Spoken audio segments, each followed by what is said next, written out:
Ladies and gentlemen, please take your seats. You know, the family that makes movies together, they tend to stay together.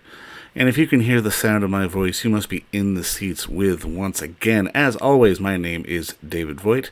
I am your host for this venerable podcast, well, as we talk to a wide variety of entertainment industry professionals, writers, directors, actors, industry folk, and pick their brain on their current projects, what got them into the business, and everything under the sun as we move forward in this crazy little business that we call show business. On today's episode, we are talking with the stars, the writers, the directors, the cinematographers, I'm sure they did the catering, on the new film called The Deeper You Dig, which is available on the Arrow video streaming platform now, which I highly recommend if you are a horror fan or a genre fan of any kind. It is a fantastic platform to dive into and find some really amazing films. But, and as I said, this is the Addams Family. It's a little weird, but it's this family that is making these movies, and these movies are really quite good.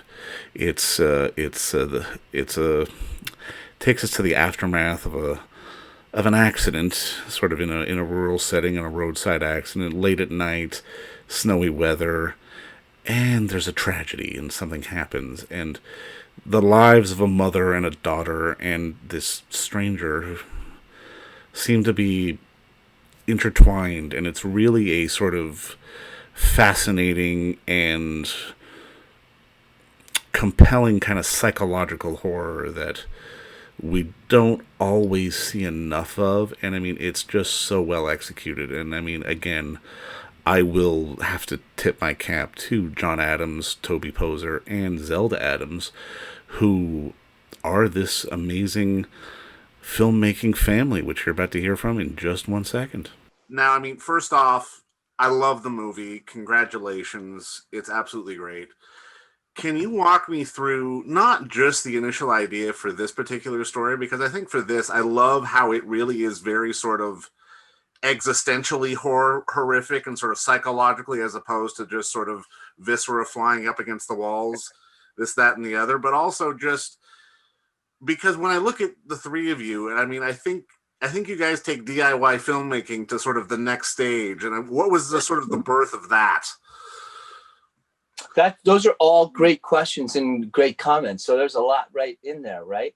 Yeah. I'll start with the thing about the esoteric kind of thing that you're talking about, which is really cool that you enjoyed our take on that kind of horror.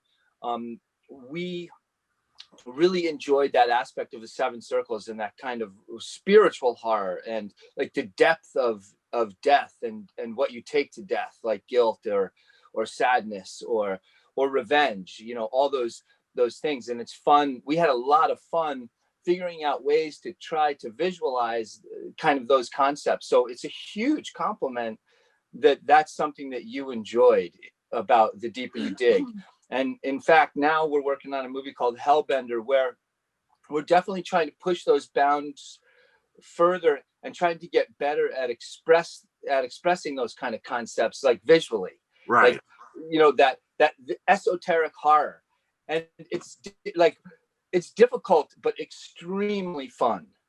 And then as far as the genesis goes, well, John is someone who has a lot of nightmares, and he's got this recurring nightmare. You could say better, but about burying someone and the person not staying buried. And I'm always waking him up from these nightmares.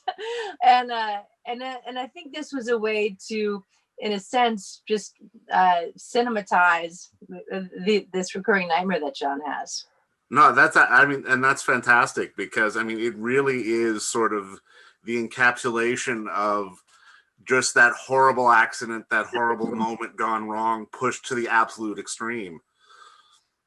Yes, absolutely. And guilt. You know, what's fun about the Deeper You Dig is the triangle of a tragedy or a murder, however you want to look at it, and how each point of the triangle deals with it. You know, the guilt side, the sadness side, and the kind of like loss of life side, kind of vengeance, or you can look at it like vengeance, or you can look at it like, hey, I don't want to miss out on life, so I'm going to find a way back. And that's what was really fun about The Deeper You Dig, I think.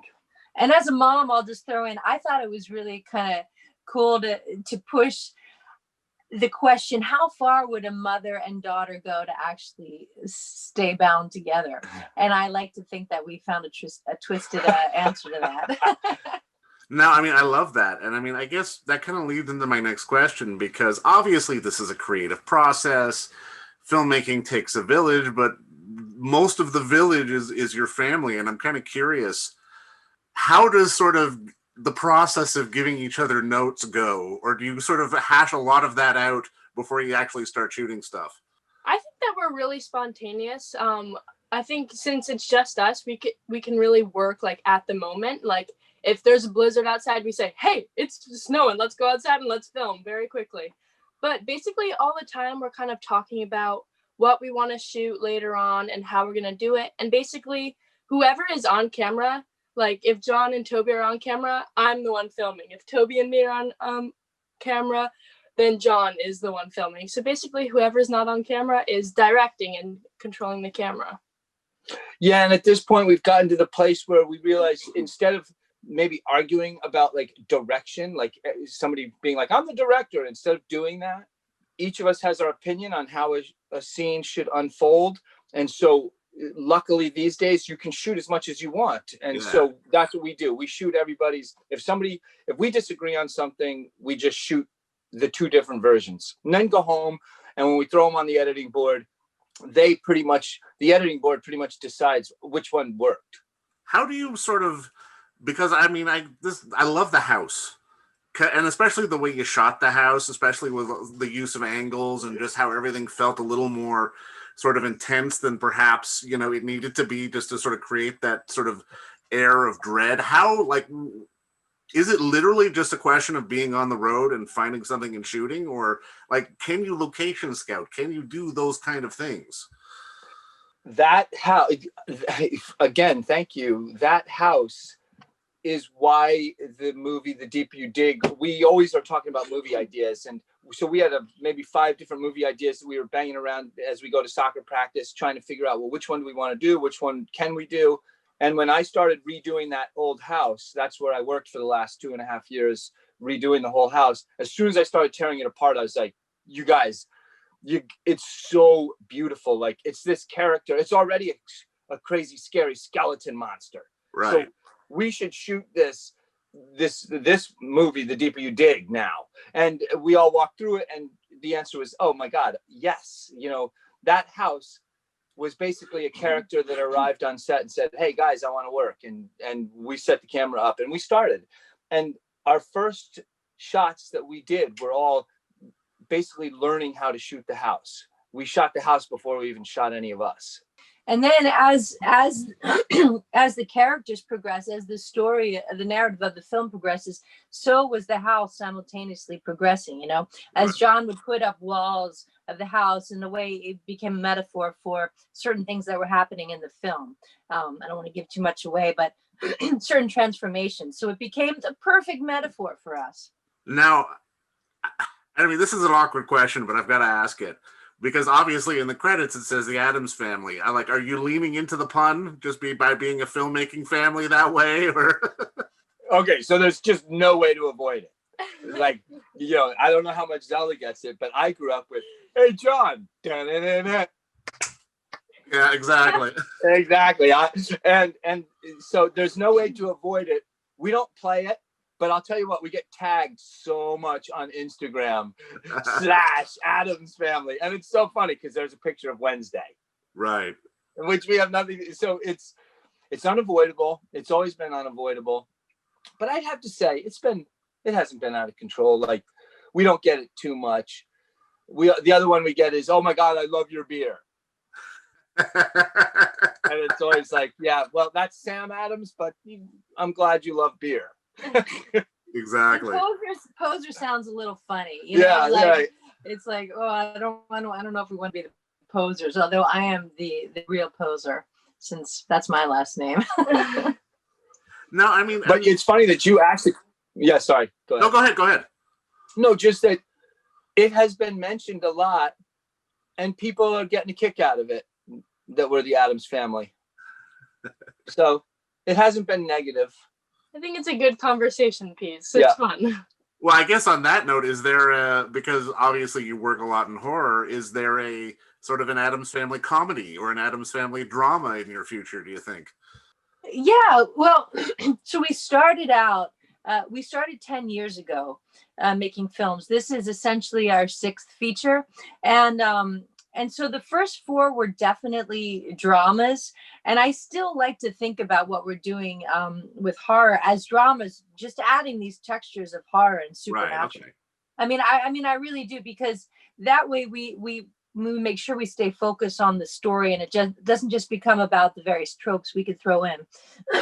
But we're working on another horror because we love that scene so much. Once we transitioned into the horror genre, we realized, oh, the people here are just incomparable. I mean, they're lovable and wonderful for a crowd that loves guts and blood. They're the most lovable people in the world. And so we're really sticking with horror. And that's the thing, like, audiences from the outside looking in don't always necessarily appreciate.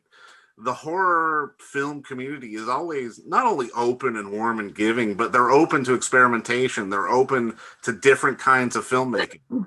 Exactly.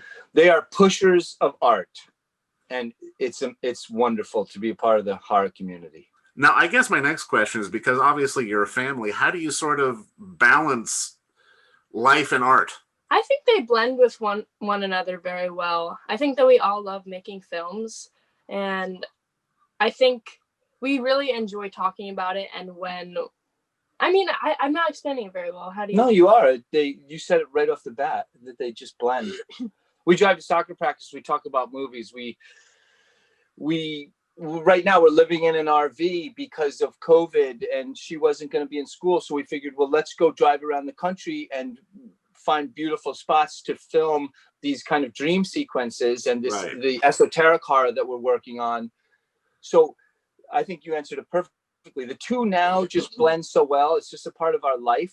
I think that if you took away movie making, it would really be odd for us now, because it's just this thing that we just always talk about. We don't think about it. It's not, there's no clock punched. So it's not painful or anything. Like, it's not like homework, and it's not like a job. It's more like, hey, soccer's over. Look, the sun's setting. We could go down to the beach right now and quickly get some dream sequence shots and see how they are. So it's just great. Yep. And lucky. Now, I guess, because especially in this business, we all come to it as fans first. What movies do you guys sort of bond with, sort of as a unit, when you're not making movies? We love watching films, and we all bring in something to the table. I mean, recently we loved Midsommar, and Zelda had started with, I guess, Hereditary, which you were really into, right? Yeah, I really like psychological horror, and I think that we try to put that into our films. I love The Witch of 2016. Yeah. I just am a huge fan of, and that influenced me in many ways, because it was kind of a slow burner, but it was so creepy, and there was so much going on, that so much of the horror was in the waiting and wondering, and that influenced me heavily, and I think I've made everyone watch that a number of times. Let's watch it again. Yeah. Okay. Yeah, we love to. Recently, Zelda said, "Let's watch Breaking Bad," and what's so fun is we're all just having the biggest laugh. It's now gotten just a little bit dated, but we're all just having a big laugh and really enjoying the depth of depravity and the height of beauty in each character. Yeah. And so I think that's one of the things that we do, is we like to sit around and talk about, well, what is this movie or this TV show doing that we would like to do? You know what I mean? And then sometimes you watch things, like we've watched some movies lately that you can see their mistakes, and you say, hey, we should definitely avoid doing that one.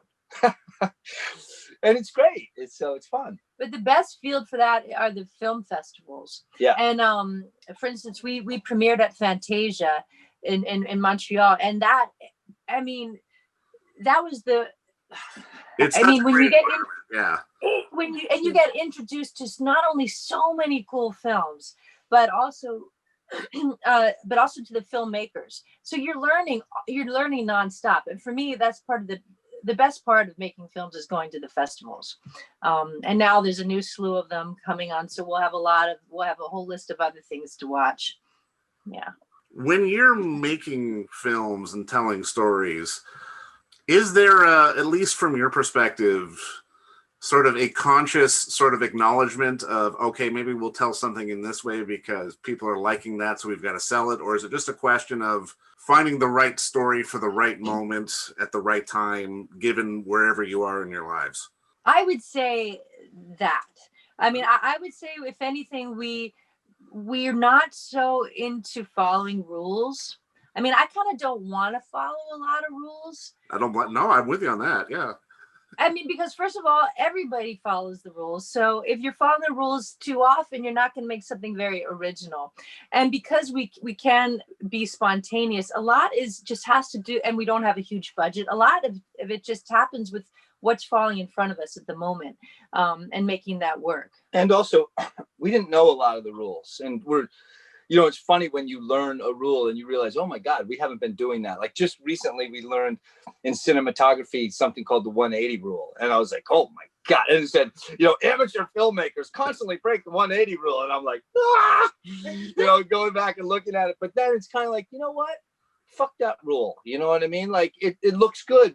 So, I mean, anyway, another thing I think is important to answer is about our third movie. We did try to make a movie for an audience, more business-minded, production-minded movie. And though we had a wonderful group of actors with us who were really, really good, we definitely got burned and didn't feel great about our art. And it was a real learning experience of don't do that again. Yeah.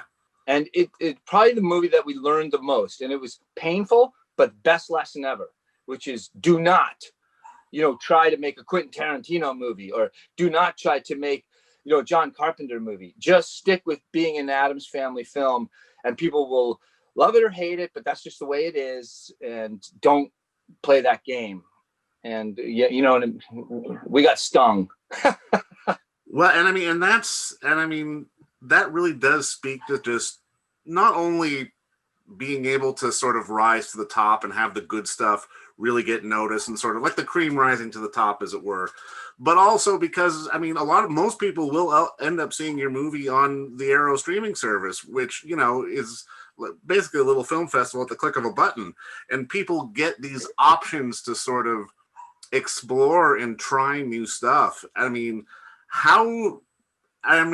you answered what I'm about to ask, but it really does seem to me that these days we're having to get back to sort of the artistry of it all to make sure that people get noticed, because there is so much content out there that is trying to just be sold or modeled into a certain sort of square peg, as it were. Yeah. I think the answer to your question, in my opinion, is just that there is so much horror that people are looking for all different kinds of angles. So people like us are allowed in. Like we have a little spot in the room, and that's a wonderful thing as artists to know. Like we can make a movie and there's a little corner in us. There's a little corner in the room for us. It's not just for the Saw movies. And it's really terrific. It's a great environment for making films right now. And we couldn't have done it. I mean, I think we have a massive boost, of course, from the folks at Arrow, and then Dark Sky in the US, and now it's on Shudder as well. But because we never received this kind of attention before, we just weren't able to put it out to that extent. And so we're really grateful that we got that opportunity. And the people at Arrow in particular are just so good with they curate such cool films, and being part of that curation is kind of, we're still pinching ourselves, but their design team is too is really fun. And so we never knew that we would be able to take it to another level like this, thanks to them. Right. Well, there is such an art of curation that is really starting to get appreciated again, given the situation that the globe is in, especially just in terms of COVID and everyone's at home watching. And I guess maybe just to start putting a bow on this, you're all in an RV now. If you had one movie, you only had one movie, what would it be? Oh, that's a good question. The Thing. Which one? The John Carpenter's. The Okay, 80s, all right, The all Thing. right. I could watch every time I watch it. It's brand new to me. I think for me it'd be Hereditary, because every time I watch it, I find one nice little like detail that I never noticed before, and I'm always finding more symbolism every time I watch it. I already mentioned The Witch, so I'm going to say something different because it's totally different. I love Basket Case. I just love Basket Case. So to throw a kink in there, I'm going to say Basket Case. And also to look at New York in that gritty, 80s like. Oh, Dirty lens New is York really for cool. sure, yeah. You can smell that film. You can smell the COVID. That's where COVID was hiding. Exactly. To make its appearance in those New York scenes. Well, you know what, though? That's it for me today, guys. And I just wanted to say congratulations again on the film. I think people are really going to love it. And I'm looking forward to the next one. Thanks for Dave. having us. Thank you. Thank you. Bye, guys. Bye. Cheers.